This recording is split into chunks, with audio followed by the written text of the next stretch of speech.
সুপ্রিয় BA, BSc এবং বিকমের first সেমিস্টারের ছাত্রছাত্রীরা, আজকে আমি যে বিষয় নিয়ে আলোচনা করব সেটি হচ্ছে তোমাদের কমন ভ্যালু অ্যাডেড কোর্স থেকে যে কনস্টিটিউশনাল ভ্যালু সাবজেক্টটি রয়েছে সেই সাবজেক্টের একদম লাস্ট ফিউ মিনিটসের সাজেশন নিয়ে আলোচনা করব। যে প্রশ্নগুলো নিয়ে আলোচনা করব সেই প্রশ্নগুলো যদি ঠিকঠাক তোমরা সম্পূর্ণ করে যাও 100%-এর উপরে প্রশ্ন তোমরা কমন পাবে। ঠিক আছে, তোমাদের পিভি স্টাডি ক্লাস বিগত 7 বছর ধরে সাজেশান দিয়ে আসছে এবং কমনের রেকর্ড রয়েছে, তোমরা চ্যানেল ভিজিট করলেই বুঝতে পারবে। তো বাছাই করা প্রশ্নগুলো দেখবে, তার আগে আমি বলে দেবো তোমাদের নাম্বার বিভাজন, সিলেবাস ওয়াইজ, চ্যাপ্টার ওয়াইজ আমি তোমাদের প্রশ্নগুলো বলে দেবো। এর আগেও আমি তোমাদের দিয়েছিলাম, প্রশ্নগুলো বেছে দিয়েছিলাম, সেখান থেকে আমি স্টার মার্ক প্রশ্নগুলো বলে দিচ্ছি।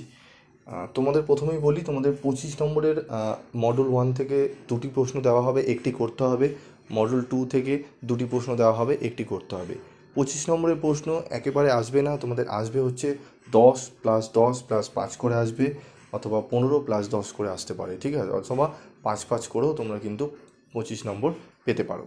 তবে তোমাদের সম্ভবত, আমার যেটুকু আমি জানি, তোমাদের 10 + 10 + 5 বা 10 + 15 এই প্যাটার্নেই তোমাদের কিন্তু কোশ্চেন পেপার হবে।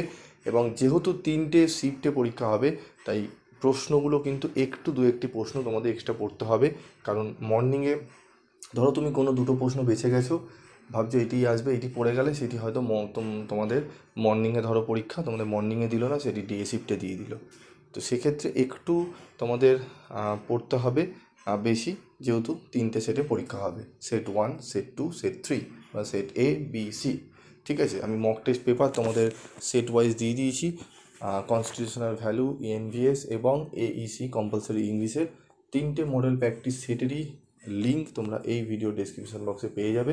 তোমরা গিয়ে সেখানে গিয়ে দেখে নেবে এবং খুব দ্রুততার সঙ্গে সেই মডেল প্র্যাকটিসগুলো প্র্যাকটিস করে নেবে। ঠিক আছে, এবং চ্যানেলকে ভরসা করো, যারা নতুন তারা একটু ভরসা করতে অসুবিধা হবে, একবার ভরসা করে পিভি স্টাডি ক্লাস চ্যানেলটি সাবস্ক্রাইব করে রেখে দাও। এটুকু বলবো, তোমরা সবথেকে কম রেমুনারেশনের বিনিময় তোমরা বেটার এডুকেশন পাবে, এটুকু বলতে পারি।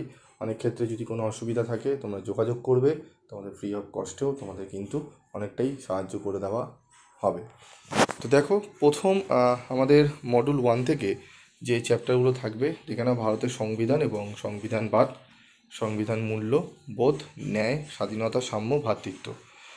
কী কী প্রশ্ন এখান থেকে পড়তে হবে? ভারতের সংবিধানের বৈশিষ্ট্যগুলি লেখো, ভারতের সংবিধান রচনায় গণপরিষদের ভূমিকা লেখো, ভারতীয় সংবিধানে সংরক্ষিত সাম্যের অধিকারের প্রকৃতি বিশ্লেষণ করো। তোমাদের দেখবে বেঙ্গলির সাথে সাথে ইংলিশ ক্যাপশনগুলো দেখতে পাচ্ছ দিয়ে দেওয়া রয়েছে, যাতে তোমাদের ইংলিশ ভার্সন যারা রয়েছে সুবিধা হয়। ভারতের সংবিধান এবং সাংবিধানিকতা সম্পর্কে আলোচনা করো। ভারতের সাংবিধানিক মূল্যবোধের ক্ষেত্রে সাম্য এবং সৌভ্রাতৃত্বের ধারণা আলোচনা করো। তোমাদের এখান থেকে যে প্রশ্নটি গুরুত্বপূর্ণ সর্বাধিক, সেটি হচ্ছে 1, 3, 4 এবং 5। এই 4টে প্রশ্ন এখান থেকে পড়ে যাও। 4টে প্রশ্ন থেকে তোমরা কিন্তু অনায়াসে প্রশ্ন কমন পেয়ে যাবে। চলে আসবো আমাদের 6 নম্বর প্রশ্ন। ভারতের সাংবিধানিক মূল্যবোধের ক্ষেত্রে ন্যায়, বিচার ও স্বাধীনতার ধারণাটি আলোচনা করো। 2 নম্বর দেখো, ভারতের মৌলিক অধিকার আইনের ভূমিকা, ক্ষমতা বন্টন। এখান থেকে মাত্র 3টি প্রশ্ন পড়লেই তোমরা কমন পেয়ে যাবে। ভারতের সংবিধানে উল্লিখিত মৌলিক অধিকারগুলি আলোচনা করো, ভারতের সংবিধানে উল্লিখিত স্বাধীনতার অধিকারগুলি আলোচনা করো এবং ভারতের সংবিধানে উল্লিখিত সাম্যের অধিকার আলোচনা করো। তাহলে স্বাধীনতা, সাম্য এবং তোমাদের মৌলিক অধিকারগুলি, এই 3টে ভালো করে পড়বে। এর সাথে আরেকটি প্রশ্ন পড়ে নেবে, আইনের অনুশাসন কাকে বলে, এর মূল নীতিগুলি আলোচনা করো এবং ক্ষমতা স্বতন্ত্রীকরণ নীতি কাকে বলে, ভারতের ক্ষমতা স্বতন্ত্রীকরণ এর সাংবিধানিক মর্যাদা। ঠিক আছে, এর মর্যাদাগুলো আলোচনা করো। তো এই 5টা প্রশ্ন যদি এখান থেকে পড়ো, এখান থেকেও তোমরা কমন পেয়ে যাবে। তবে আমি বলবো, তোমরা যদি কমন পেতে চাও, তোমাদের প্রথম এই দুটো চ্যাপ্টারের মধ্যে যে কোনো একটা চ্যাপ্টার ভালো করে পড়ো, একটা 25 নম্বর কমন পেয়ে যাবে। ফার্স্ট চ্যাপ্টার থেকে একটি 25 নম্বর ক্রিয়েট করা হবে, সেকেন্ড চ্যাপ্টার থেকে একটি 25 নম্বর প্রশ্ন ক্রিয়েট করা হবে। মডেল 1 থেকে দুটো প্রশ্ন দেওয়া হবে। সেক্ষেত্রে তুমি যদি মনে করো যে স্যার আমি ফার্স্ট চ্যাপ্টারটা ভালো করে পড়বো, ফার্স্ট চ্যাপ্টার ভালো করে পড়লেও তোমরা 25 নম্বরের প্রশ্নগুলো কমন পেয়ে যাবে। তোমাদের বলবো, তোমরা ফার্স্ট চ্যাপ্টারের যে প্রশ্নগুলো দিয়েছি 6টি প্রশ্ন, সেগুলো পুরোটাই করো। আর এখান থেকে তোমরা যদি করতে চাও, তোমরা স্বাধীনতা, সাম্যের অধিকারটা শুধু করে যাও। ঠিক আছে, চলে আসবো আমরা পরবর্তী চ্যাপ্টারে। ভারতের সংবিধানে উল্লিখিত ধর্মনিরপেক্ষতা, গণতন্ত্র, প্রজাতন্ত্র সম্পর্কে লেখো। ভারতের সংবিধানে উল্লিখিত সার্বভৌমিকতা ও সমাজতন্ত্রের অর্থ লেখো। ঠিক আছে, তোমরা এই দুটি প্রশ্ন ভালো করে করতে হবে তোমাদের। এবার চলে আসবো আমরা মডিউল 2 থেকে। মডিউল 2 থেকে দেখো মৌলিক কর্তব্য, উত্থান, মূল্য এবং তাৎপর্য। এখান থেকে একটি প্রশ্নই পড়তে হবে, ভারতের সংবিধানে উল্লিখিত মৌলিক কর্তব্যগুলি আলোচনা করো এবং তার গুরুত্ব বা তাৎপর্য লেখো। 5 নম্বর অধ্যায় আর্টিকেল 51A, এখান থেকে আমরা পড়ব ভারতের সংবিধানে 51 ক ধারায় উল্লেখিত মৌলিক কর্তব্যগুলি আলোচনা করো। এই প্রশ্নটি ভালো করে পড়ে নেবে।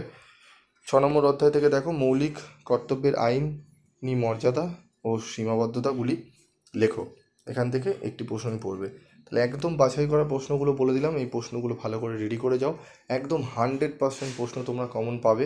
এবং যারা মনে করছো যে এই কম্পালসারি পেপারের স্টাডি মেটেরিয়াল তোমরা পারচেস করবে, তারা পারচেস করতে পারো। তোমাদের হাতে কিন্তু খুব সময় কম রয়েছে, তোমরা কিনে তোমরা 2-3 দিনের মধ্যে যেভাবে উত্তরগুলো লেখা আছে 2-3 দিনের মধ্যে তোমরা কিন্তু অ্যান্সার করে নিতে পারবে।